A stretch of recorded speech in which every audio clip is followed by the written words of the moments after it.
We are counting down the 7 rare cattle breeds that vanished when winter turned deadly.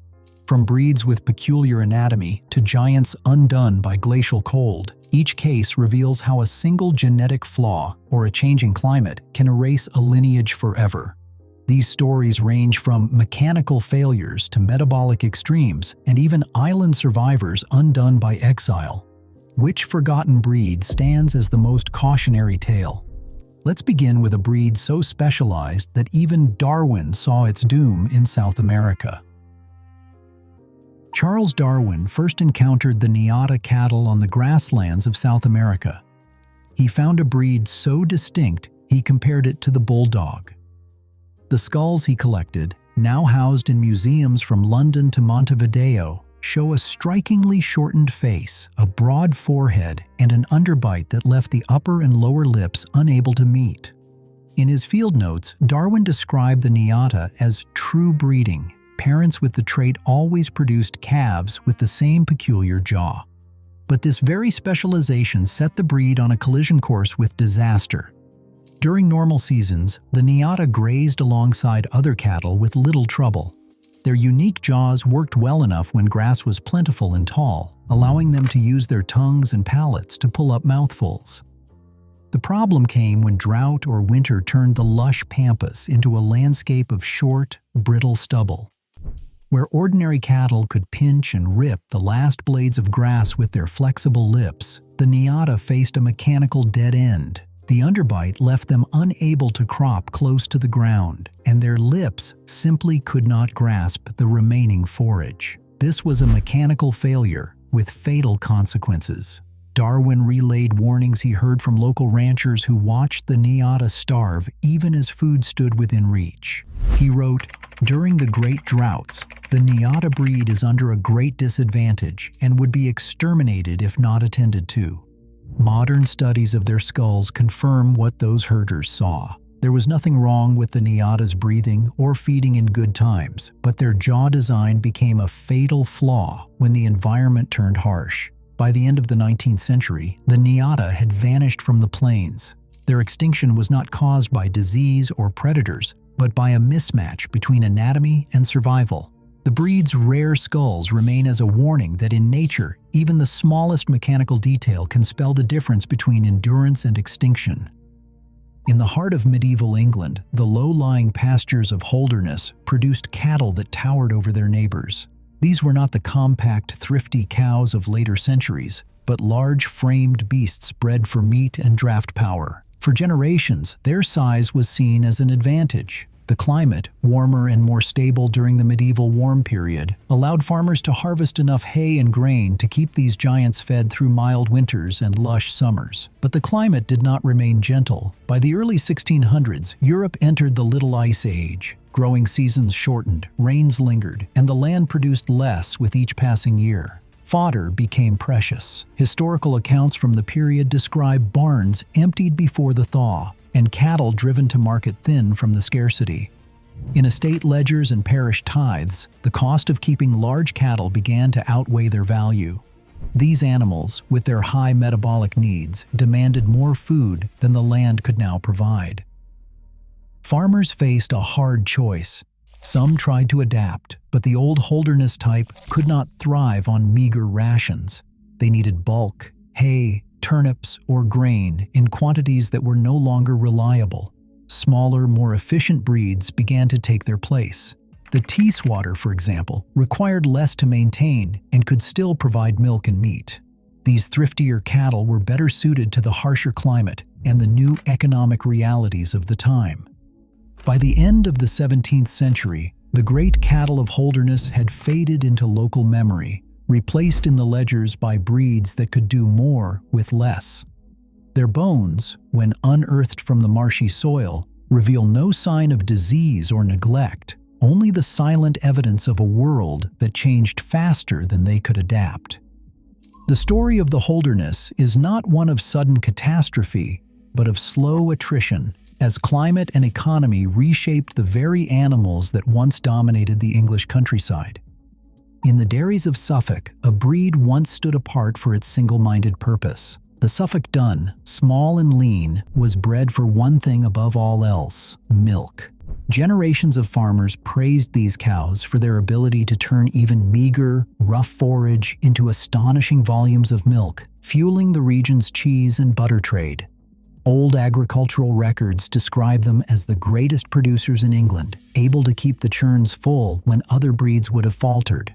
But this relentless drive for productivity came at a hidden cost.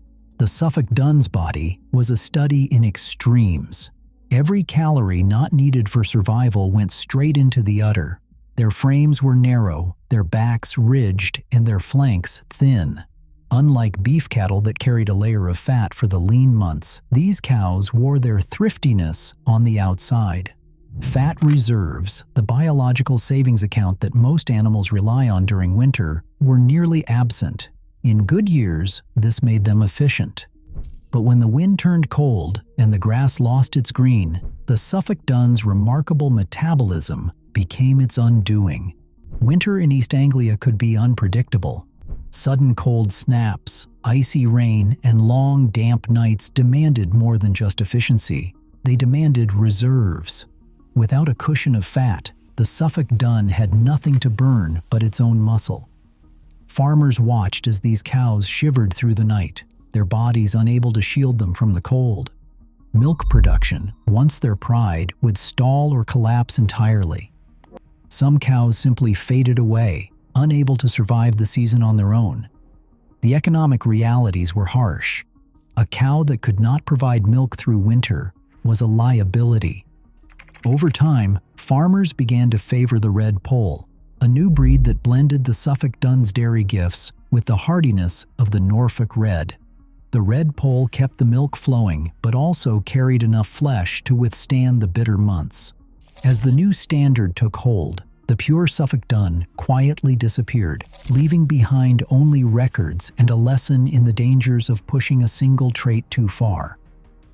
The story of the Suffolk Dun reveals how the very traits that drive success in one season can become fatal in another, especially when nature demands a price for specialization. In the winter of 1886, the northern plains of Montana and the Dakotas faced a cold so severe that ranchers would remember it as the Great Die-Up. Temperatures plunged to -50 degrees Fahrenheit. For months, the snow piled deeper and the wind never let up. In the years leading up to that winter, southern-bred Texas Longhorns had been driven north in droves, filling the open range with cattle that had thrived in the heat and drought of the southern plains. These animals carried the genetics of survival in the tropics: thin hides, short hair, and a metabolism tuned for warmth. But the northern plains demanded something different. When the blizzards hit, the southern Longhorns did not grow the thick winter coats that northern breeds developed as soon as the days shortened. There was no instinct to huddle together for warmth. Instead, these cattle walked with the wind, drifting for miles across the frozen prairie. Fences, a new fixture on the landscape, brought their journey to a halt. Thousands of animals piled up against the wire, unable to go further, exposed to the relentless cold. Ranch diaries from the time record scenes of devastation. Herds vanished almost overnight, their bodies found in heaps along snowdrifts and fence lines. Contemporary newspapers and government reports estimated that as much as 90% of the cattle on some northern ranges perished that winter. The losses were catastrophic, wiping out fortunes and ending the era of the open range. The southern Longhorn line, with its tropical adaptations, was erased from the northern herds in a single season. Survivors were the cattle that could withstand the cold, those with thicker hides and the instinct to stay put when the wind howled. The Great Die-Up forced ranchers to rethink everything: breeding, grazing, even the very idea of what kind of animal belonged on the northern plains. The open range was finished, and with it, a unique genetic legacy vanished into the snow. On the island of Alderney, nestled between England and France, a breed of dairy cow once flourished that was as delicate as the landscape it called home. The Alderney, smaller than its Jersey and Guernsey cousins, produced milk so rich in cream that it became a prized ingredient in the kitchens of Victorian London. Records from Channel Islands dairies describe herds of pale-coated cows, gentle and fine-boned, grazing on the salty grass and wildflowers that blanketed the island's gentle slopes. Generations of insular living had shaped them into true specialists, cows that thrived in mild, sheltered climates, protected from the biting cold and damp that swept across the British mainland each winter. Yet this very specialization proved to be their undoing. The Alderney's slight frame and thin hide, perfect for the temperate Channel Islands, offered little defense against the raw, wet chill of English winters. Farmers who imported Alderneys to the mainland soon discovered their fragility. Unlike the hardier breeds that could weather months outside, Alderneys required well-built barns and careful tending to survive. Oral histories from British agricultural societies in the early 20th century recall the breed as hothouse flowers, beautiful and productive, but unable to stand the rigors of a working farm. As the push for efficiency and cost-cutting grew, the Alderney's need for shelter and warmth became a burden few were willing to bear. By the outbreak of World War II, the Alderney had already vanished from most of England, replaced by tougher cattle that could withstand the cold and damp. The final blow came when German forces occupied the Channel Islands in 1940. On Alderney, the occupying army seized land and livestock, and the last remaining herds were either slaughtered or evacuated. Wartime chaos scattered any survivors, and post-war attempts to locate pure Alderney cattle proved fruitless. No breed registry remained, and no living descendants could be traced. The Alderney story is one of vulnerability layered upon vulnerability, a breed shaped by gentle isolation, undone first by a changing agricultural world, then by the violence of war. Their rich cream and delicate constitution are remembered in old dairy ledgers and fading photographs, reminders that even the most cherished breeds can vanish when their world changes faster than they can adapt. In the valleys of northern England, the Teeswater was once the pride of ambitious farmers. These cattle grew to impressive size, their broad backs and deep chests the result of a feeding regime that would have seemed extravagant anywhere else. The secret to their bulk was not just the lush grass of the Tees Valley, but a steady diet of hand-fed turnips and grain carried out through the long, damp winters. Agricultural manuals from the early 19th century outlined the system in detail. Turnips piled high in clamps, doled out daily, with the expectation that each animal would convert this bounty into fat and muscle. The Teeswater became known as a feedlot breed before the term existed, thriving when food was abundant and regular. But this dependence on human-provided fodder came with a hidden cost. Over generations, the instinct to graze and forage faded. When the turnip clamps froze solid or the grain ran out before spring, the Teeswater did not dig for grass beneath the snow like hardier breeds. Instead, they gathered at the gates and waited, expecting the next meal to arrive in a wheelbarrow. In the harshest winters, this behavior proved fatal. Farmers recorded losses not from disease, but from what they called standing hunger, cattle dying with empty stomachs, yards away from fields they no longer knew how to use. The story of the Teeswater is not one of sudden disappearance, but of gradual absorption. As agricultural practices shifted, breeders sought to preserve the best qualities of these cattle: their size, their docility, their ability to grow quickly on good feed while correcting their weaknesses. The solution came in the form of the Shorthorn. By crossing Teeswaters with more self-reliant stock, farmers created a new breed that kept the bulk but regained the grazing instinct. Early Shorthorn herd books from the mid-19th century record this deliberate blending, noting the improved foraging and winter survival of the new cattle. Today, the Teeswater survives only in the genetic memory of the Shorthorn, a reminder that even the most impressive animals can become helpless when their survival depends too much on the hand that feeds them. In the end, it was not the climate or disease that ended the Teeswater as a distinct breed, but a slow drift toward behavioral dependence, a vulnerability as real as any physical flaw. On the windswept moors of Somerset, a breed once grazed that carried a striking white belt around its middle, a living echo of the belted Galloway, but with far less protection against the elements.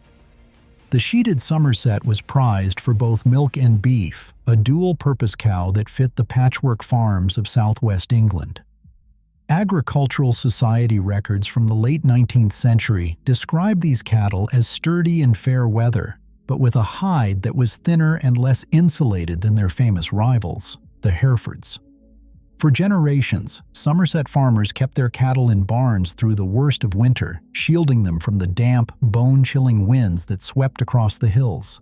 But as the economics of farming shifted, so did the rules of survival. Outwintering, leaving cattle outside to save on labor and housing, became the new standard. The change was driven by cost, not by climate, but it laid bare the physiological limits of the sheeted Somerset. Their lighter coats and slower metabolism could not keep up with the relentless wet and cold. While Herefords grew thick winter hair and burned energy faster to stay warm, the Somerset cattle struggled. Veterinary logs from the 1890s tell of animals succumbing to exposure, even when food was available. Farmers noted the difference in survival rates, and decisions followed quickly. The Somerset Agricultural Society minutes from 1907 capture the transition in matter-of-fact terms. More members reported switching to Herefords, citing higher calf survival and lower winter losses. The sheeted Somerset, once a familiar sight on the moors, faded from herd books and farmyards alike. Their disappearance was not sudden, nor was it dramatic. It was the quiet result of a new economic logic, one that favored hardier genetics for a harsher, more cost-conscious world. In the end, the breed story is a reminder that survival can hinge not on strength or productivity, but on the ability to withstand the everyday trials of weather and policy. The sheeted Somerset stands as the last in a long line of cattle whose fate was sealed not by catastrophe, but by the slow, relentless pressure of change. Across all 7 lost breeds, one pattern stands out. When survival hinges on a single trait, speed, size, milk, or delicacy, nature's curveball can erase centuries of breeding overnight. Our drive for efficiency risks repeating the past. Today's superproductive cows are just as vulnerable if conditions change. Keeping genetic diversity alive is not nostalgia. It is insurance for when the next harsh winter comes. Which breed's story surprised you most? Let us know below.